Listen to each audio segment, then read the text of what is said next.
Her son laughed and called her a burden. At her own cookout, in front of everyone.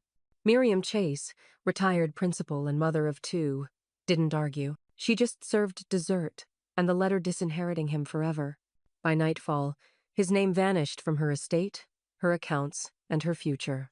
He brought mockery to her table. She answered with legal silence. Before we begin, may I ask where in this big, beautiful world are you listening from? It's always a quiet honor to know who's sharing this space. Drop it in the comments, and don't forget to subscribe. The smoke from the grill curled upward into a July sky already hazy with humidity and the scent of lighter fluid. From the sidewalk, Miriam Chase paused beside the rose hedge. She'd planted herself 34 years ago, and Darren still had scraped knees, and the decency to call her mom instead of her.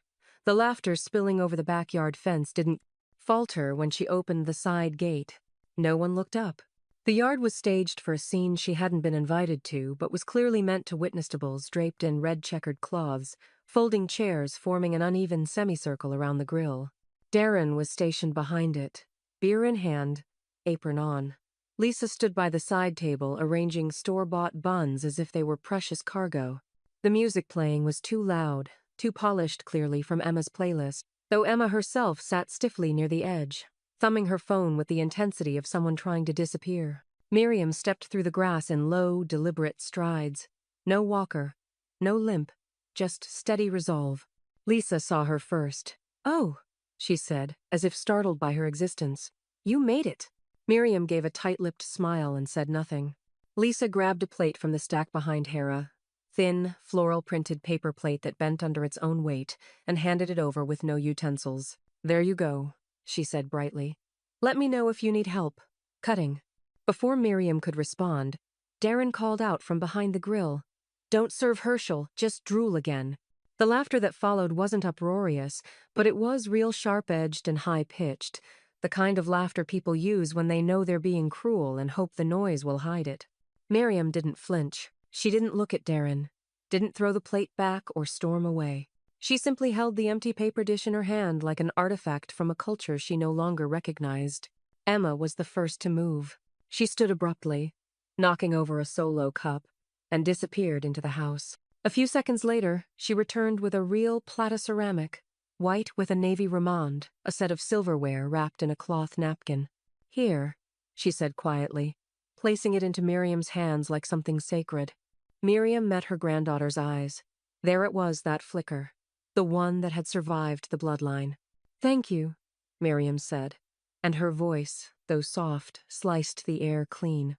The music dropped for a second as someone fiddled with the volume. The silence exposed the awkward shuffle of feet and the clink of beer bottles. Darren looked up but said nothing. Lisa busied herself with mustard. Across the street, Paula Nguyen stood on her front porch, arms folded over her lavender housecoat. She didn't wave. She didn't call out. But her chin lifted in Miriam's direction, the nod of someone who'd known exactly what it took for her friend to walk through that gate, to stand in that yard, to hold that plate and not hurl it back like a frisbee. Miriam sat at the far end of the table, just past the center of attention. She ate slowly, deliberately. Every bite cut herself. She didn't spill a drop, didn't tremble. Lisa said something about pool reservations and mimosa mixes. Darren burned a bratwurst and cursed under his breath. Miriam sat quiet. She wasn't here to be welcomed. She was here to witness. And with every bite, every stolen glance from Emma, every smug smirk Darren cast toward his wife, she did just that, cataloging, storing, sealing.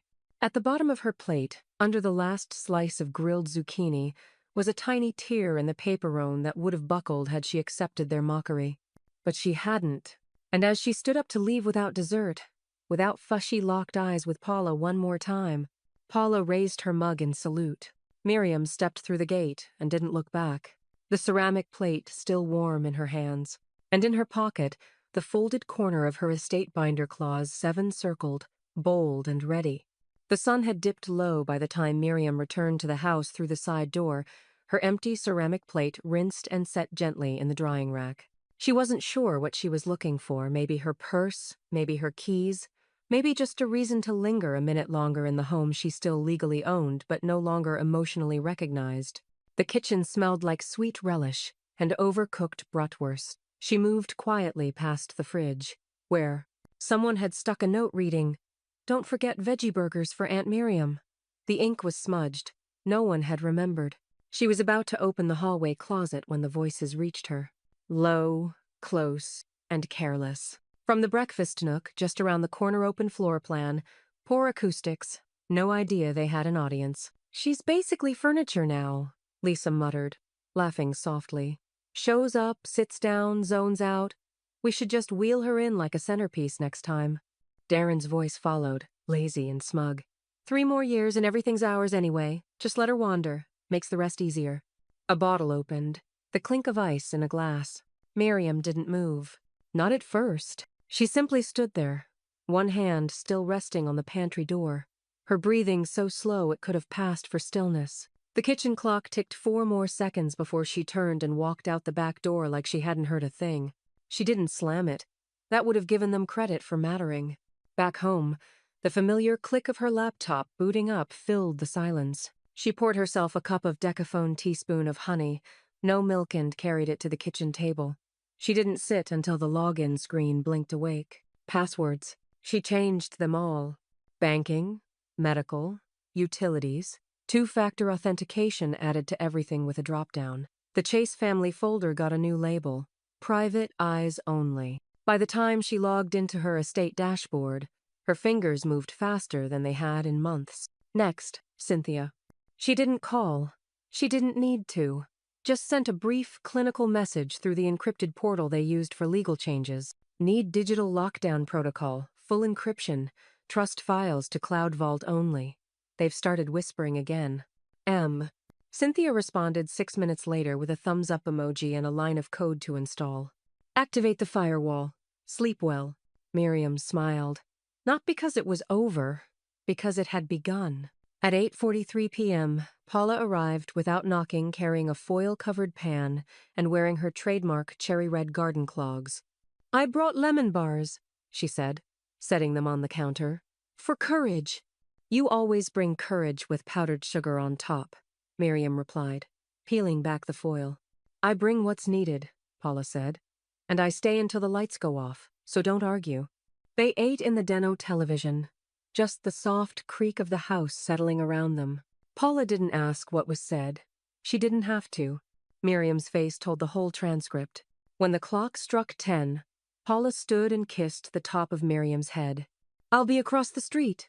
Curtain open," she said, tapping her chest twice. "You knock once, I'm there." At 11:17 p.m., Miriam's phone lit up on the nightstand. "Emma, I heard them too. I'm sorry."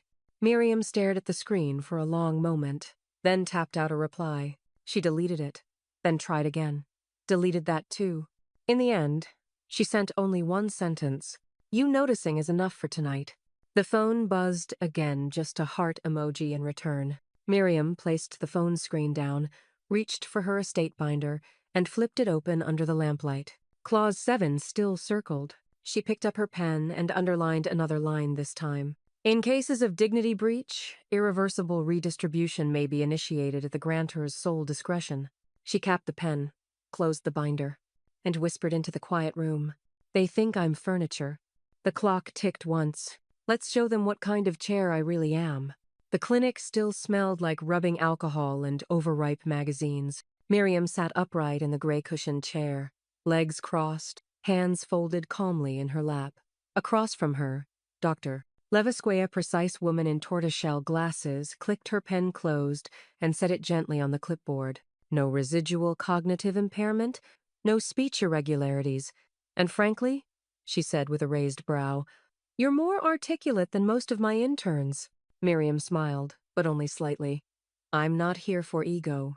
Dr. Levesque returned the smile. "Then you're the only one in this building who isn't—" Outside the window, a lawnmower buzzed. Inside, Miriam reached for her tote and stood. "Print me the clearance," signed, she said. "No vague language." Dr. Levesque nodded. Already waiting at the front desk. Back in the car, Miriam adjusted her seatbelt with one hand and opened her phone with the other. A single unread message sat waiting. "Darren, you need anything? We could do groceries this week if it's hard getting around." She stared at it for a beat, then typed back, "I've already removed you from my grocery list." 3 dots flickered, then stopped. She put the phone in the glove compartment and drove home with the windows cracked, letting the wind say all the things she didn't. That evening, the house smelled of stew beef, onions, and garlic simmering low in her grandmother's old Dutch oven. The baguette had been toasted, perfectly, Paula standing guard over the broiler like a general on a war front. Cynthia arrived first, legal satchel slung over her shoulder, and 2 bottles of mineral water tucked under her arm. Emma followed soon after, cheeks pink from biking over, holding a notebook filled with family tree sketches and little arrows marked with question marks. Miriam set the table herself. No paper plates. They ate in the dining room, for once the real one. The oak table with the inlaid border, the mismatched but dignified chairs. She'd wiped every surface down with lemon oil that afternoon. It gleamed like it knew this wasn't just dinner. It was audit. "I brought the folder," Cynthia said once their plates were cleared. "Trust's still solid, but we might want to escalate the clause language if they keep sniffing around." Emma looked up. "What clause?" Miriam gave a quiet smile. "The one they made relevant." Cynthia pulled a pen from her blazer pocket and flipped open the binder Miriam had already placed beside the soup spoons. "I'd recommend tightening the successor lines," she said, "and shifting durable POA away from your son before he thinks to contest." Miriam nodded. "Do it." No hesitation. No need for a second voice. This wasn't a family discussion. It was an operational directive. In the living room, Paula was busy arranging heirlooms on a navy throw blanket she'd spread out like a makeshift studio. Silver lockets, baby shoes, hand-stitched linens, and 1 photo album with cracked leather corners. She held each object carefully, then snapped pictures with Emma's phone. "For documentation," she said, as if that explained everything. It did. Miriam stepped into the room and ran a hand along the edge of the wooden jewelry box Darren had made in 7th grade. He'd burned her initials into the Legionnaire. Almost childlike. She paused, then shut it. Emma looked over from the couch. "You okay?" Miriam nodded, just remembering. They didn't need the rest of the sentence, what it used to mean. After dessert-any drizzled pears with cinnamon, Paula kissed Miriam on the cheek and told her the photos would be uploaded by morning. Cynthia left with a copy of the updated directives.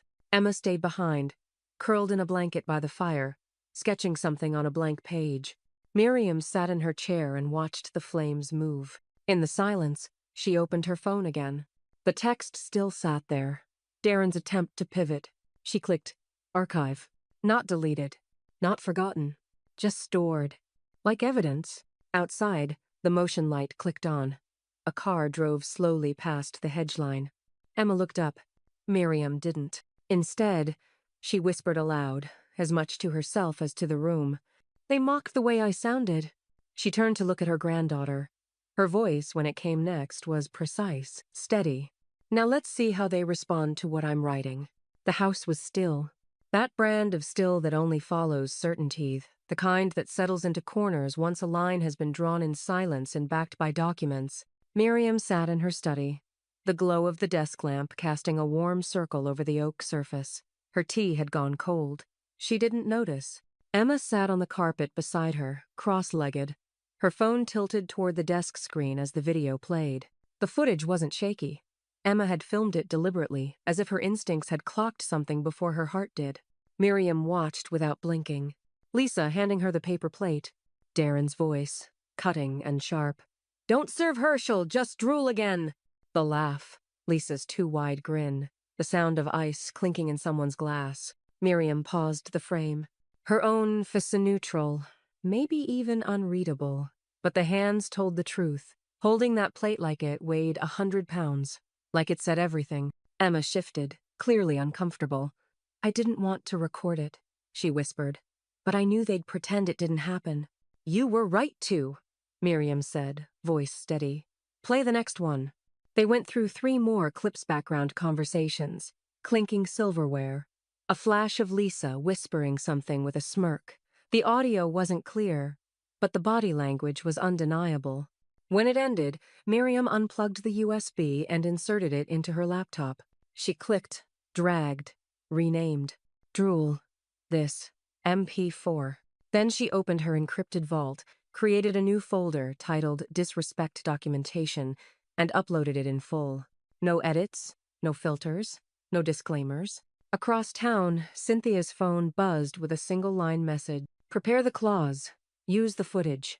Back in her own office, Cynthia closed her glass of Cabernet and opened the Radley Chase estate file. She didn't have to ask what clause Miriam meant. Not after the last dinner. Not after the binder. Not after Miriam's eyes had said more in silence than most clients manage in litigation. By the time Miriam closed the laptop, Emma was curled up on the love seat, knees tucked under her, watching her grandmother, not with pity but with something else. Reverence, maybe. I could help, Emma said softly, with the photo albums, digitizing them. If that's okay. Miriam looked up, studied her. To preserve or to stay longer? Emma hesitated. Then, both. Miriam nodded once. Then we'll begin tomorrow. Chronological order. Outside, the porch light buzzed on, the kind of flicker that warned of movement. Paula didn't knock, she never did. She let herself in through the back door, toolbox in hand, side gate locks corroded. I brought a new one, she said, not waiting for permission. And I picked up a motion sensor camera. We're not taking chances. Miriam raised an eyebrow. Planning to install a moat too? If I find one on sale, Paula said, kneeling beside the back door. Absolutely. The drill whirred once. The new lock clicked into place with the finality of a closing vault. As Paula worked, Miriam's phone lit up on the counter. Lisa, it was just a joke. I think you're taking things a little personally. No greeting. No question. Just a pivot in sheep's clothing. Miriam stared at the message for a long moment, then pressed and held it. Selected. Forward. She sent it to Cynthia with one word. Exhibit. She did not reply to Lisa. Emma watched from the table, phone resting in her lap. You're not going to answer? Miriam's smile was thin and deliberate. I'm done explaining jokes to grown adults. Outside, Paula stood, wiped her hands on a dish towel, and stepped inside. That lock won't budge now. No one comes through that gate unless they've earned it. Miriam sipped her now lukewarm tea. Good. Let's keep it that way. Upstairs, a box of photo albums waited in her closet, snapshots of birthday parties no one remembered anymore, camping trips Darren once loved, Lisa's first time holding Emma. They'd begin scanning tomorrow. Not to reminisce, to reclaim. Downstairs, Miriam opened her laptop again. She created a new document. Bold, centered title. Clause Revision. Conditions of Emotional Breach. She didn't write anything under it yet, but the page was open and ready. The envelope arrived by courier. No return address, just Miriam's name in bold block letters and a signature line across the seal. Cynthia opened it on her porch reading glasses low on her nose, legal instincts already bristling. The moment her eyes scanned the header, she set her coffee down without sipping. Petition for Durable Financial Guardianship. Filed by Darren Chase. Allegation. Cognitive decline impeding fiscal judgment. She didn't call. She drove. Miriam was in the kitchen, arranging photographs by year Emma's digitizing project, now in full swing when Cynthia stepped through the door. You're going to want tea, Cynthia said instead of hello. Miriam didn't flinch, just turned the kettle on and reached for her estate binder like it was part of muscle memory. Cynthia laid the court notice on the table between them. Miriam read it once, then poured 2 cups. Chamomile? She asked. Strongest thing I've had all week, Cynthia muttered. They sat. No panic. No raised voices. Miriam simply flipped to her legal clearance recent cognitive assessment, dated and notarized. Her doctor's signature in pen so dark, it bled through the page. Miriam sipped her tea. He's early. I expected this closer to Christmas. Cynthia smirked. He's underestimating you. Again.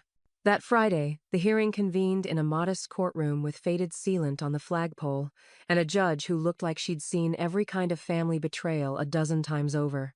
Darren arrived in a charcoal suit that fit like he'd borrowed ambition to fill it. Lisa trailed behind, face set in that studied expression of reluctant concern. Emma sat beside Paula, in the second row, arms crossed, eyes sharp, no smile.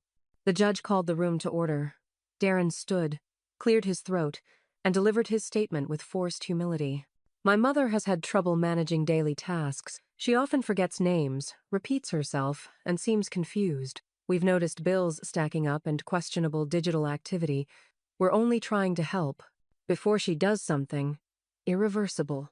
He let the last word hang like a noose. Cynthia rose. Your Honor, she said calmly, I submit Exhibit A cognitive and neurological evaluation dated 2 weeks ago. Full clearance, no signs of impairment.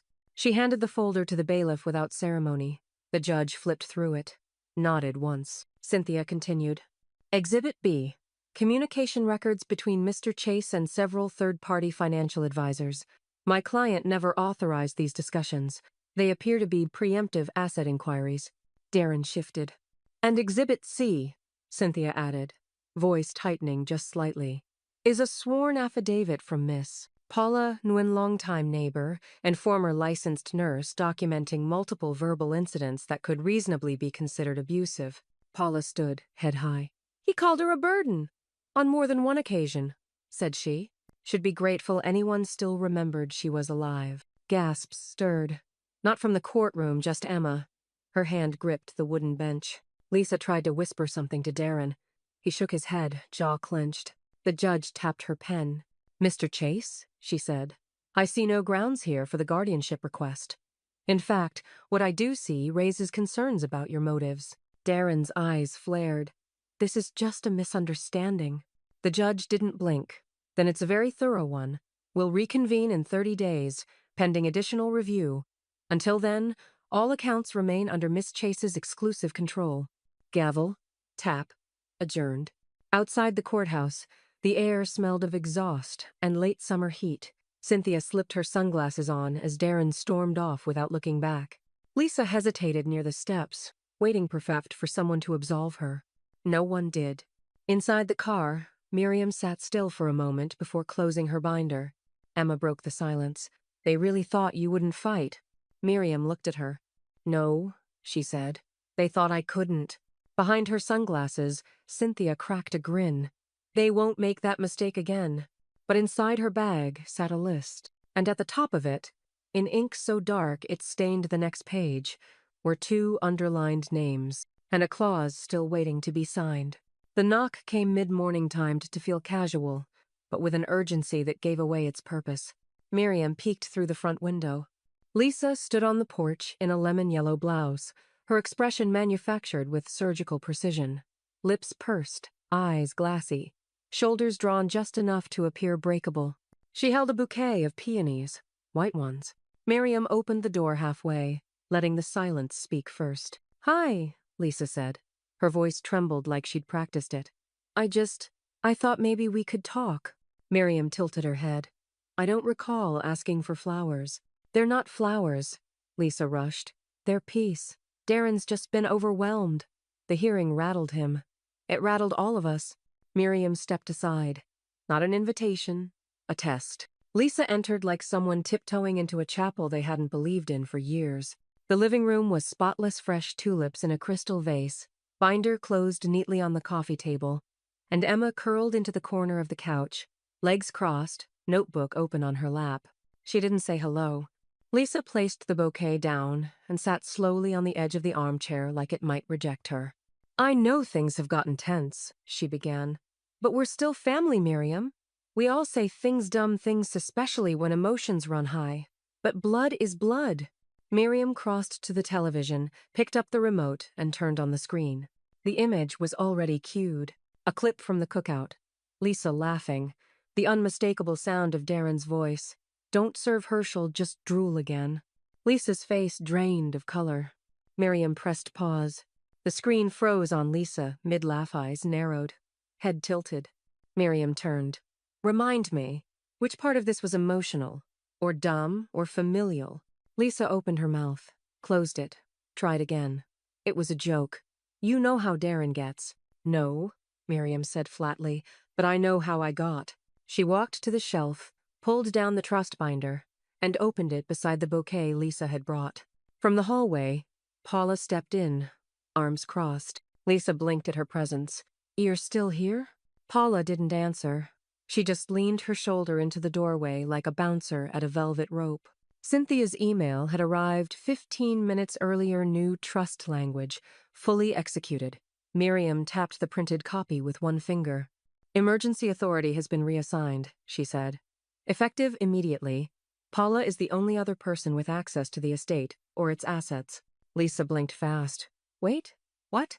Miriam met her gaze. You're here for redemption, Lisa. Or access. Maybe both. But this isn't that kind of house anymore. We're all family here, Lisa said, the desperation fraying her vowels. Miriam's voice didn't rise.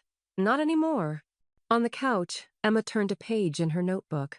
Her pen didn't move, but her presence did. Lisa stood. You'd let her? She nodded toward Paula. Override your own blood? Paula pushed off the doorframe. Calm, solid. She didn't override anything. She earned it. Lisa looked around like someone who just realized they were on the wrong stage of the wrong play. She reached for the flowers. Miriam didn't stop her. But before she could leave, Paula stepped forward and opened the door. Let me help you, she said. Her tone was sharp velvet. Lisa paused. Paula leaned in, just enough. She's not alone. And if I see you come back with more than peonies, I'll be across the street with a garden fork. Lisa left without another word. The door shut behind her with a sound that was more final than loud. Emma looked up from the couch. She wanted tears. Miriam walked to the window and watched Lisa cross the lawn in stiff, uneven strides. She got something heavier. Then, calmly, she turned to the binder on the table. She didn't close it. Instead, she reached for a pen and signed the next section. Clause revision. Immediate beneficiary reassessment triggered. And outside, for the first time in weeks, the breeze smelled like something clean. The shovel sank with a soft thunk into the soil, moist and dark from last night's drizzle. Miriam adjusted her grip and pressed her foot down on the edge, splitting the earth with a quiet, deliberate strength. Beside her, Emma knelt on a gardening cushion. Tulip bulbs lined up like little soldiers waiting for deployment. The sun hadn't fully claimed the sky yet. The backyard shimmered with morning dew and the low rustle of the cedar tree Paula had helped prune last spring. Birds chirped. No music, no cars, just the sound of reclamation. This bed used to be all marigolds, Miriam said, not looking up. Emma glanced sideways. What happened to them? Darren tore them up, trying to make room for a kiddie pool. Said the petals made the water look dirty. Emma blinked. I'm sorry. Miriam just handed her another bulb. They didn't come back the next year. They worked in rhythm, Miriam digging, Emma placing and patting the soil flat. They weren't trying to make something pretty. They were planting something permanent. 3 bulbs in, Emma's trowel hit something hard. She paused, knelt deeper, and pulled it out with both hands. A photo, curled at the edges and slightly water-stained, but unmistakable. Darren, maybe 8 years old, grinning with mud streaked across his cheeks, holding a toy dump truck half buried in the same patch of dirt they now stood over. Emma held it up. Miriam stared at it. Her lips didn't move, but her eyes did. She took the photo gently, turned it over once, then walked without a word to the fire pit. The match hissed against the striker. A small flame danced to life in her palm, then kissed the corner of the photo. It curled inward as it burned, Darren's face folding into smoke and ash. Emma didn't ask why. Because some things don't need narration. By afternoon, Paula arrived with 2 things, a bag of oatmeal cookies and a beginner's checkbook register. I told her you're going to inherit responsibility, not just the house, she said, sliding into the dining room chair and snapping the book open. Start with monthly fixed costs. Then we'll get to variable nonsense like takeout. Emma laughed. You make money sound like an exam. Good. It should be.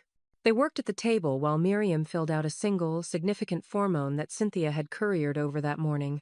Property deed transfer. Primary successor. Emma Chase. She signed it in ink so firm it didn't just confirm ownership, it declared intent. By the time the sun started to dip, Emma had written her first mock budget, and Paula had made her recite it like scripture. Electric, water, taxes, emergency fund. Repeat. Emma repeated it, smiling. Outside, a slow crunch of tires rolled over the gravel alley. Emma looked up. Through the side fence slats, Darren's SUV crept by, windows tinted, engine a low growl, pace unnatural, watching. His window lowered halfway as he passed the gate. Miriam didn't get up from her chair inside. But Emma stood, walked calmly to the garden's edge, and met his gaze. She didn't wave. She didn't look away. Darren blinked first, rolled the window back up, and drove off. Emma turned and walked back inside. At the dining room table, Paula said, "You didn't flinch. I'm not the one who should." Miriam stood and moved to the window, the fading light casting long shadows across the tulip bed. She crossed her arms not defensively, but with completion, like someone standing over a blueprint that had finally been poured into concrete. Then she spoke, soft, clear, cold as a ledger. "Every time he passes this house now," she said, "he'll see what's growing where he used to matter."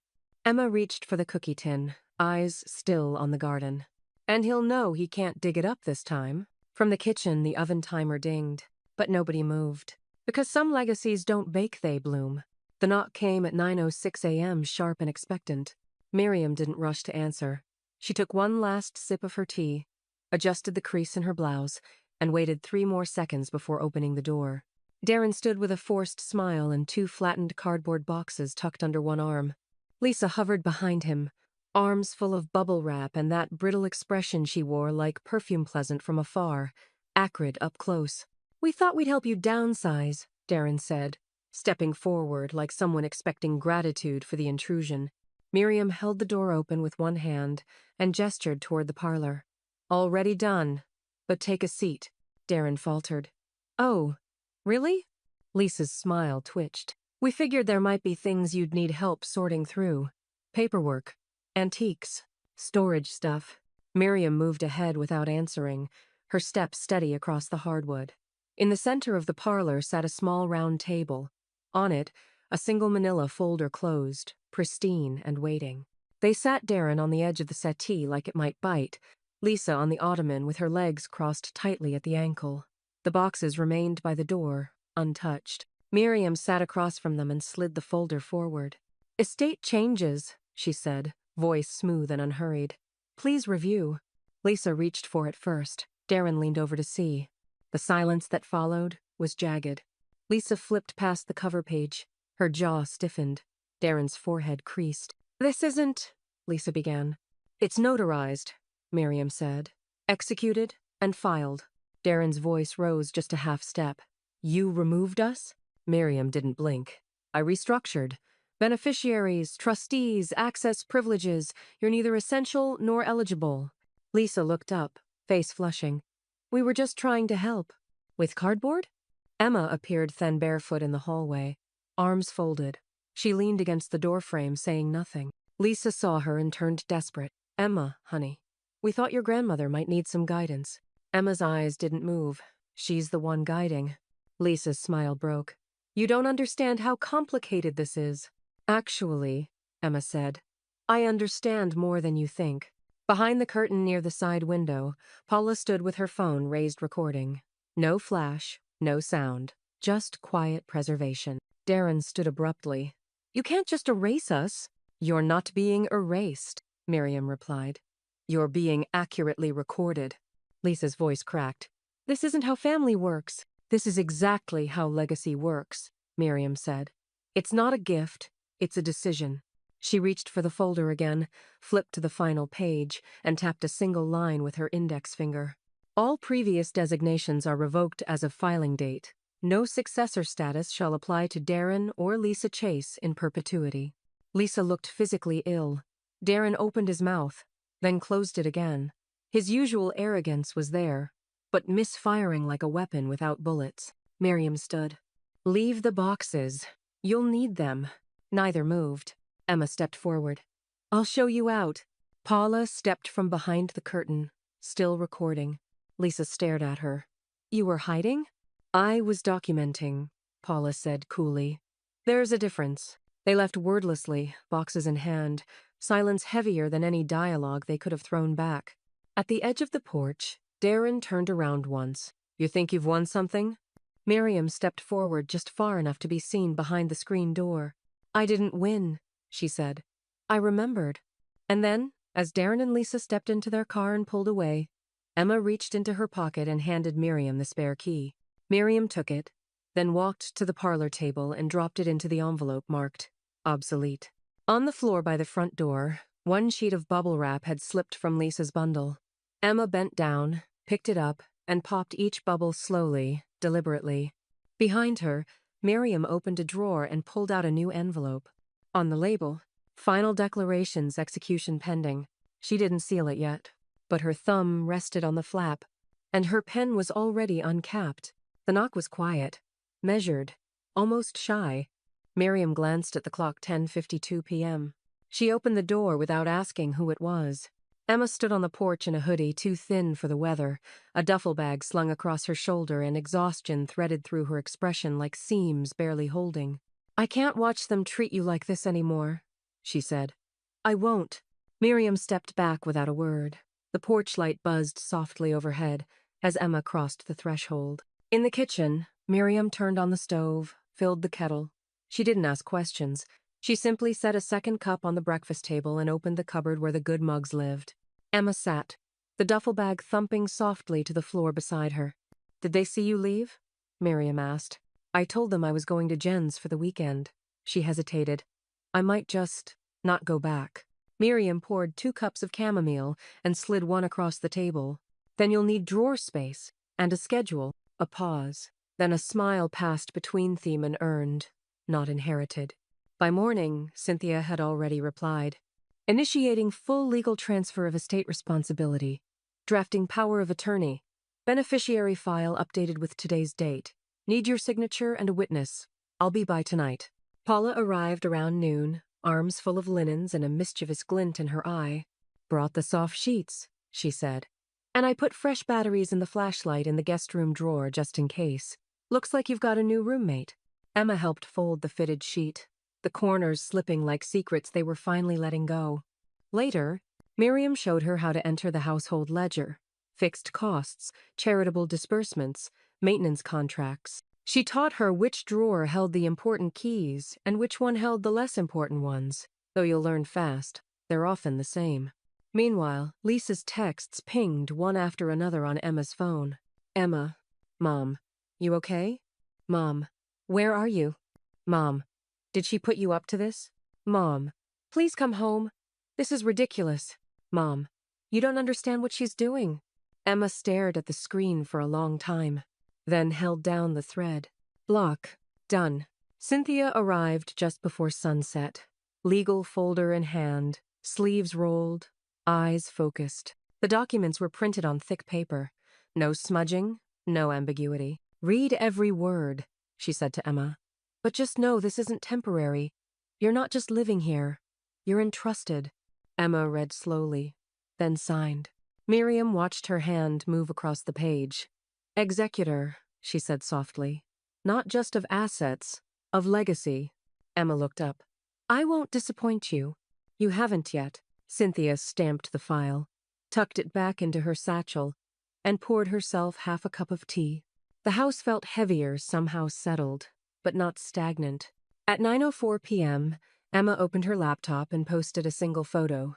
Miriam in the garden, half-turned, tulips rising in soft arcs behind her. Caption: "Living with someone who remembers what real roots look like." Comments flooded in. Likes ticked upward. And somewhere across town, Lisa saw it. Darren saw it. Miriam didn't need to read a word.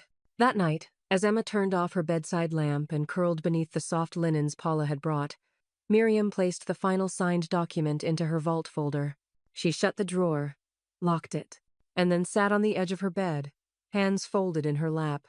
The house creaked once the way old houses do when they're breathing differently for the first time in years. She didn't smile. She simply whispered to the dark, "Executor." And on the nightstand beside her, the estate binder rested, with Emma's name on every page that mattered, and no space left for revision. The barrage started quietly, like a tap dripping in another room. A voicemail from Darren, clipped, rehearsed, attempting charm. Then another, angrier. Then a string of emails, subject lines escalating from "Can we talk?" to "This isn't over." By breakfast, Lisa had joined in. Miriam's phone buzzed every 5 minutes with some new attempt at reconnection. A forwarded video of Emma's high school play. A blurry picture of the old family dog. A message that simply read, We can fix this. Cynthia didn't flinch when Miriam sent over the screenshots. She just opened a new folder on her encrypted drive and labeled it Harassment Chase. By noon, she had compiled 67 entries. It's important you don't respond, she told them via video call. Silence is documentation's best friend. Miriam nodded. I've learned that twice now. That afternoon, a knock came slow and deliberate. Emma checked the side camera. It's Reverend Moore, she said, confused. From Dad's old church. Miriam exhaled through her nose. Let him in, but no tea. He stood in the foyer like a man used to being welcomed and slightly unsure what to do without it. His silver hair was combed flat, and he held his Bible against his chest like a shield. I thought I should come, he said carefully. There's talk. Darren says you've been making rash decisions, that perhaps your faculties. Miriam raised one hand. She walked to the kitchen drawer and retrieved a sealed envelope. Inside, the notarized cognitive clearance, a flash drive labeled Drool, this, MP4. A printout of the estate restructure, countersigned and witnessed, she handed it to him. Start there. He looked uncertain. Miriam, we're only concerned. You're only repeating, she said calmly. And I've already heard it. Reverend Moore took the envelope, awkward and unsure. He turned to Emma. You're living here now? Yes, Emma said without hesitation. And working. His gaze lingered one beat too long. Then he nodded and left without another word. Outside, Paula was on a ladder, tightening screws on a brand new deadbolt she'd picked up that morning. I figured the front had seen enough, she said, holding out the second key. This one's a double lock. Old school, like us. Emma pocketed the key. Thanks, Paula. Inside, the house felt tighter. Not with fear, but with fortification. That night, Emma opened her phone and tapped out a post. A photo of Miriam at the breakfast table, reading the Chronicle, glasses low on her nose, tea beside her, pen tucked behind her ear. Caption: Some legacies are loud, some are built, one quiet act of defiance at a time. Number rooted. The comments began instantly. Your grandmother is a legend. I hope I have half her spine when I'm her age. Tell her she's not alone. Ever. The likes passed 200, then 5. Miriam didn't ask what Emma was smiling about. She didn't need to. Instead, she sat at her desk and pulled out her file of loose ends. At the very bottom, a folded list titled Contingencies. She crossed off line item 2, Prove Capacity. Above it, still uncrossed, Force them to show who they are. Outside, another car slowed in front of the house windows tinted, watching. Paula saw it from her porch, hand tightening on the watering can she hadn't yet used. Emma didn't bother looking up this time. Miriam reached for the binder, but didn't open it. She didn't need to anymore, because the next clause wasn't for her to read. It was for them. And they were running out of time. The waiting room smelled like lemon floor polish and optimism sheep, persistent and entirely artificial. Emma sat in a plastic chair, Miriam's scarf folded carefully in her lap. The scarf still held the scent of her grandmother's tea, chamomile and something faintly floral. She didn't scroll her phone. She didn't fidget. She just waited. Inside the evaluation room, Miriam sat perfectly upright across from Dr. Ransley, a clinical psychologist with pale blue glasses and a voice so even it could probably put infants to sleep. Miriam didn't flinch at the battery of questions. Name and birth date? Full address? Can you spell world backwards? Serial subtraction by sevens from 100? Her responses were crisp, clear, emotionless but not detached. She wasn't trying to prove brilliance. She was proving precision. Dr. Ransley flipped a clipboard page. Do you know why you're here today? Miriam looked at her with that same measured calm she used to diffuse faculty disputes in the school board days. Yes, because people who benefit from my silence keep confusing it for decline. Dr. Ransley blinked once, then nodded. I'd like to ask some executive function questions, she said. Ask away. They went on questions of planning, memory, logic, then abstract reasoning. Imagine a burning house, the psychologist said. You can only save one thing. What do you take? Miriam didn't hesitate. The person who keeps track of what mattered. And what if the house is empty? Then the ledger. At exactly 51 minutes, the psychologist clicked her pen closed and offered Miriam a glass of water. "You're very self-possessed," she said. "I have to be." "No signs of impairment," Dr. Ransley said. "Frankly, you outscored most of my staff on reflex sequencing." Miriam took the glass, didn't drink. "Will you put that in writing?" "I already have." In the waiting room, Emma stood as soon as she saw the door open. Miriam handed her the scarf first, then the envelope. Emma read the label, "Cognitive Evaluation, Dr. S. Ransley, Ph.D., Full Capacity Verified." "You didn't have to do this," Emma said. "I did," Miriam replied. "Not for them, for the paper trail." Back at home, the late light of afternoon filtered through the blinds in slatted gold. Cynthia sat at the kitchen table with her laptop open, tapping notes into the client portal. "Medical POA has been updated," she said, not looking up. "Emma's now listed on all HIPAA and estate-linked care decisions. You're legally unassailable." Miriam nodded. "Until they invent a new form of insult." Cynthia raised a brow. "They already did." Lisa's Facebook post dropped just after sunset. Public, no privacy filter, tagged to no one but visible to all. Some people know how to manipulate tests, but time always tells. No names, just implication, polished to gleam like good manners. Emma found it first. She tilted her phone toward Miriam. "You want me to report it?" Miriam didn't even look. Number let her leave fingerprints. Paula walked in then, a pie carrier under her arm. "You've passed another test?" "Apparently, I manipulated my way into a perfect score," Miriam deadpanned. Paula grinned. "Damn impressive. Teach me how." Cynthia closed her laptop and stood.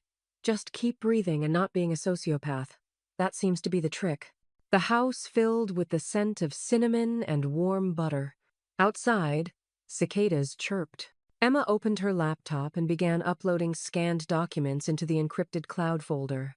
As she typed, she murmured the file path under her breath.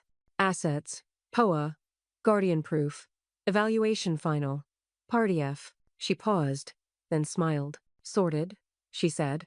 Miriam leaned back in her chair, the scarf now tied loosely around her neck. She stared at the shadows crawling up the wall as dusk settled in. "They wanted confusion," she said softly. "They got documentation," Emma replied. Outside, a car rolled by. Inside, Miriam reached for the estate binder again. She flipped to Clause 14. "In cases of provable malice, posthumous challenges shall be void." And for the first time that week, she used her red pen. The clink of porcelain echoed beneath the cedar branches as Miriam poured a second round of Earl Grey into glass-thin teacups rimmed in faded gold. The backyard was dressed in sunlight and lavender breeze, the kind of afternoon that made cruelty feel very far away. A linen runner stretched across the garden table. On it, shortbread cookies, lemon tarts, a tiered stand of cucumber sandwiches, and 4 hand-folded napkins shaped into roses. Paula had insisted on cloth napkins. No point building an empire if you're using paper. Emma lounged beside the bird bath, one leg tucked beneath her, sketchbook open but untouched. Cynthia sat back in a wicker chair. Her blazer hung behind her like a flag of temporary truce. Miriam, centered at the table, wore her navy cardigan and her old brooch with the chipped stone. It caught the sun like it still had something to prove. They laughed over a memory Paula shared some PTA bake sale where Darren had licked every cupcake to mark them before judging began. "I should have known then," Cynthia said dryly, sipping her tea. "Like a stray dog guarding trash," Miriam murmured, deadpan. A breeze rustled the edge of the tablecloth. Emma reached into her sketchbook and pulled out an old photo she'd found while archiving the attic boxes. It was crinkled and sun-stained, edges curling like paper trying to forget itself. In it, Miriam, younger, seated on the porch swing with both arms wrapped around a grinning Darren. Lisa stood in the background, arms crossed, eyes already calculating. Miriam stared at it. Paula didn't ask. She simply stood, walked to the fire pit, and held out her hand. Miriam passed the photo without a word. Emma followed with the matches. It curled slow flames, licking the edges, the faces folding into ash. No speech, no song. Just smoke carrying a history that no longer earned its frame. They'd barely returned to their seats when the sound of polished shoes on gravel interrupted the breeze. A man in a tailored vest and weathered briefcase walked across the lawn as if he were entering a closing negotiation, not someone's garden. "Miss Chase?" he asked, voice clipped, formal. "I'm Michael Talbert. I represent the probate mediator assigned to review an external negotiation offer. I was contacted by Darren Chase's counsel." Miriam didn't stand. She simply raised one brow and placed her teacup gently back in its saucer. "I see," she said. "How unfortunate for him." Mr. Talbert cleared his throat. "There's been concern, perhaps misunderstanding, regarding the changes to your estate and beneficiary assignments. My client is offering to resolve this amicably." Cynthia reached for a cookie. "By amicably, I assume he means quietly." "I mean professionally," Mr. Talbert said, adjusting his tie. Miriam slid her chair back. "Deliberate. Measured. All negotiations," she said, "end here." She reached beneath the table and retrieved a crisp envelope. "And just to clarify, you've been served." Talbert froze. "I'm sorry?" Paula stood and handed him a sealed affidavit signed, notarized, and complete. "In case the lawyer didn't warn you," she said. "That's a sworn statement, confirming multiple instances of verbal elder abuse. By Darren Chase. Over 5 years. I kept the journals. I kept the dates." Talbert accepted the envelope with fingers just shy of shaking. Emma stood next, quietly. No flourish. She reached into the stack of estate files resting on the garden bench and pulled one document free. The will. She slid it across the table like she was passing a bill at brunch. "Current. Executed. All witnesses present," she said. "Emma Chase, sole executor. Miriam Chase, confirmed competent." Talbert opened the cover page and scanned for loopholes. There were none. Cynthia smiled. "Try to find a signature that isn't airtight. I triple-checked the ink drying times." Miriam returned to her seat, lifted her teacup again, and took a sip. "Please let Mr. Chase know," she said, voice gentle as a hymn. "The garden is closed, and so is the conversation." Talbert gathered the envelope, nodded, and walked out without another word. The breeze returned. Emma leaned toward her grandmother. "Did that feel good?" "No," Miriam said, "but it felt clean." At the edge of the yard, the final curls of smoke from the photo flickered up into the trees, vanishing like everything else they'd finally stopped carrying. And inside Miriam's teacup, the reflection of the sky held no clouds, only blue. The envelope came with no return address and no warning, but Miriam recognized the stationery immediately: thick, cream stock with a charcoal watermark embossed just beneath the fold. Cynthia's choice. Clean. Indisputable. Inside, the activation letter. Clause 17B, subsection 3, irrevocable disinheritance upon confirmed disrespect. It had been filed 3 years ago, witnessed, notarized, sealed, quiet at the time, like all the most powerful weapons are. Now, it had a timestamp and teeth. She handed it to Paula first. "I want your eyes on it," Miriam said. Paula didn't rush. She adjusted her reading glasses and read each line aloud, her voice steady. "Due to recorded incidents and verified witness testimony, Clause 17B has been triggered in full. Darren Chase and Lisa Chase are henceforth excluded from all financial, property, and fiduciary considerations within the Chase estate, now and in perpetuity." She paused. "In perpetuity? That's a hell of a lock." Miriam only nodded. It was never about revenge, just clarity. Across town, Mr. Talbert stood in front of Darren and Lisa in a stuffy downtown office, the same folder open before them.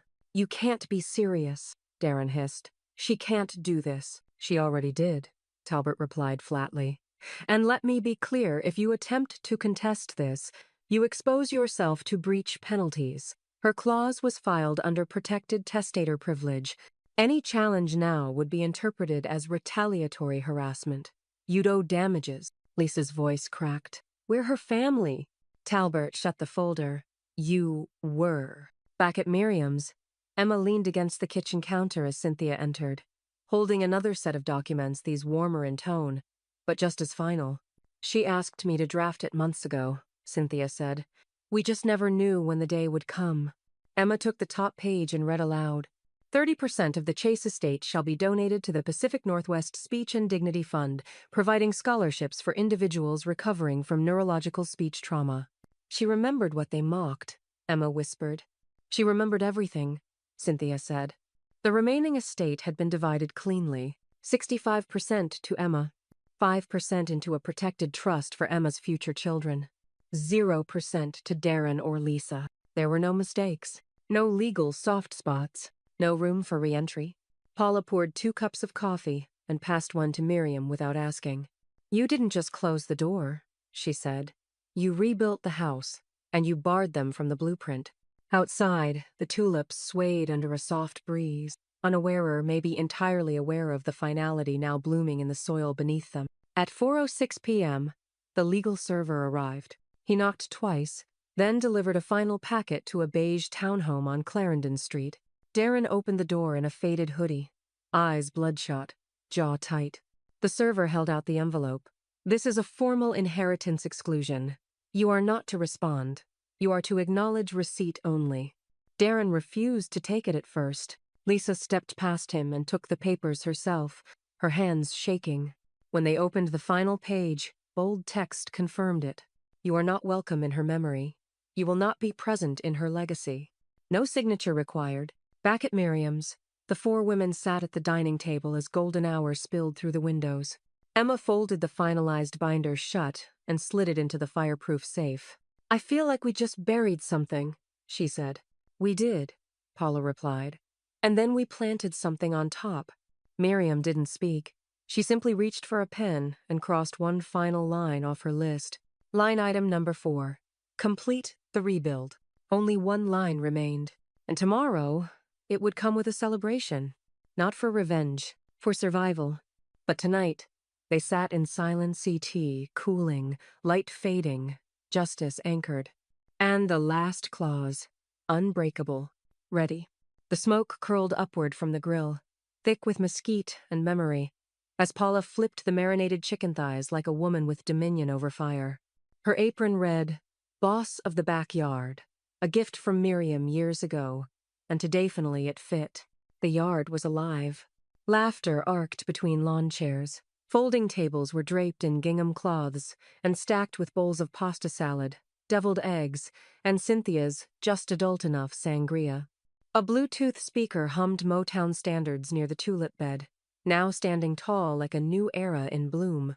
Emma stood at the patio table, frosting a 2-tier lemon cake with deliberate strokes. She wore jeans smudged with powdered sugar and a shirt that read, Inheritor of Chaos and Real Estate. Miriam had chuckled when she saw it. Now she just nodded in approval. The backyard, once silent with surveillance, now buzzed with belonging. Neighbors filtered in slowly. Mrs. Klein from across the street brought a bouquet of sunflowers in a mason jar. John from next door delivered fresh cornbread in a cast-iron skillet still hot from the oven. The newest couple from 2 doors down brought wine and a framed photo wrapped in tissue. I found this in an old Rotary Club box, the man explained, handing it gently to Miriam. You should have it. Miriam peeled back the paper. It was her, 20 years ago, standing at a school fundraiser podium in a navy blazer, face lit by afternoon sun, hand raised mid-speech. Her smile was open, earnest, unapologetically alive. For a moment, no one spoke. Then Miriam set the frame on the table beside the lemonade pitcher and said simply, I remember her. Emma leaned over. I see her every morning. Later, as dusk crept toward the hedges, Miriam pulled Emma aside. They sat together on the porch, swing the very one where, decades ago, family photos had once staged illusions. Miriam reached into her pocket. Not a velvet box, not a ceremony, just a gold ring worn at the edges. Shaped by decades of dishes and cold winters and quiet compromise, she placed it in Emma's palm. For your story, she said. Not theirs. Emma looked down at the ring. It wasn't flashy, but it was weighty, solid, etched with small scuffs that no jeweler could polish out. For your story, Miriam repeated, softer now. Start it however you want. Just don't let it be borrowed. Emma swallowed, nodded, and didn't cry. Back near the grill, Paula tossed another batch of corn on the flames. Cynthia, half glass in hand, was trading courtroom horror stories with two retirees who'd once coached Miriam's PTA fundraisers.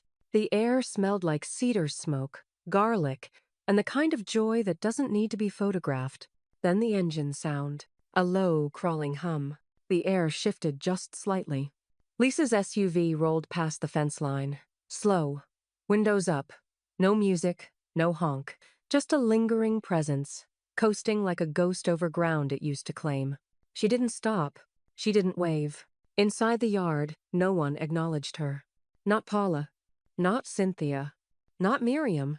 Only Emma noticed, and she turned her back to the fence as she placed the cake on the center table. She lit a single candle in the shape of a tulip. Miriam walked over and blew it out. No wishes. No nostalgia. Just finality wrapped in frosting. Behind them, laughter rose again, this time louder. Braver. It filled the corners of the yard where cruelty had once hidden in polite smiles and plastic utensils. Now there was cutlery. Real plates. Real people. And real roots. Miriam stood still for a long moment, watching the scene unfold like something earned, not given. Then she said, not to anyone in particular, "This is the only cookout I'll remember." The wind shifted. The smoke lifted, and somewhere beyond the hedge line, a vehicle drove off empty. The night had quieted, but the warmth lingered. Crickets took over where laughter had left off, and the last of the citronella candles flickered around the porch rail. Miriam sat on the swing, one leg draped over the other, a half-eaten slice of lemon cake on a porcelain plate beside her, the same kind from her wedding, the same pattern, the same weight. Emma joined her, bare feet tucked under her, arms loosely folded as she leaned back and looked up at the sky. It was black velvet clear. No clouds, just constellations and consequences. "Still the best cake I've ever made," she said. Miriam smiled without looking. "Still the cleanest ending I've ever had." Inside, the last dishes were soaking. The chairs folded, the tablecloths in the laundry bin. The home no longer just a battleground was once again a house. Emma's phone buzzed once in her pocket. She ignored it, but Miriam's did not. The mail slot clicked open from the front hallway, a soft thump. Emma stood to check it, returned a minute later, envelope in hand. Her face was unreadable, just still. "No return address," she said. But the handwriting was unmistakable. "Darren." Emma held it like it might catch flame on its own. Miriam took it with 2 fingers, looked at it once, then stood without a word. She walked into the living room, turned the brass dial on the old fireplace, and ignited the gas flame with one flick of the switch. She didn't read the letter. She didn't open it. She placed it directly onto the log grate, pressed it flat with the fire poker, and watched it burn. It curled without protest. The corners flamed, the ink vanished into smoke, and the only thing that remained was a faint scent of artificial cologne and too late regret. Emma watched quietly. Then Miriam turned and walked back to the porch. She carried with her a folder-ridged leather, soft at the corners, weighty like a final chapter. "This is everything," she said, handing it to Emma. "The house, the trust, the plans, the backup plans. It's all in your name now." Emma looked down at it, and for a moment, her hands shook not from fear, but from gravity. "You're sure?" she whispered. "I'm sure I don't need to carry it anymore," Miriam said. From inside the house, a knock came not at the door, but a knock made by familiarity. Paula stepped in through the kitchen, 2 wine glasses in hand, her boots tracking faint dust from the garden. Behind her, Cynthia followed, holding a bottle already half gone. "To dignified exits and sharper comebacks," Cynthia said, raising her glass. Paula clinked her own. "To chosen daughters and permanent locks." They all drank. Emma sipped slowly. Miriam didn't. She just looked at the folder now resting in her granddaughter's lap. "You didn't just win," Paula said, settling into the old rocking chair. "You ended the cycle."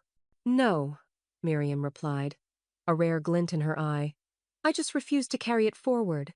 The fire dimmed inside the house, the last flame curling around what remained of Darren's final plea. Cynthia pulled out her phone and opened a new file labeled "Closed Matters Chase." Emma reached out and laced her fingers with her grandmother's. Outside, the night settled deep. No cars idled, no shadows lingered. No more waiting for the next shoe to drop. Because it had. And she'd thrown it herself. Miriam stood once more, stretched, and picked up her empty cake plate. She looked at the icing smear, then set it in the sink for morning. On her way back to bed, she turned to Emma one last time. "Let them remember," she said. "Let them choke on the silence." Emma nodded. "They will." Then Miriam paused at the hallway light switch, her voice steady. Final. Not bitter, just finished. They served mockery. I served consequence, elegantly plated and final.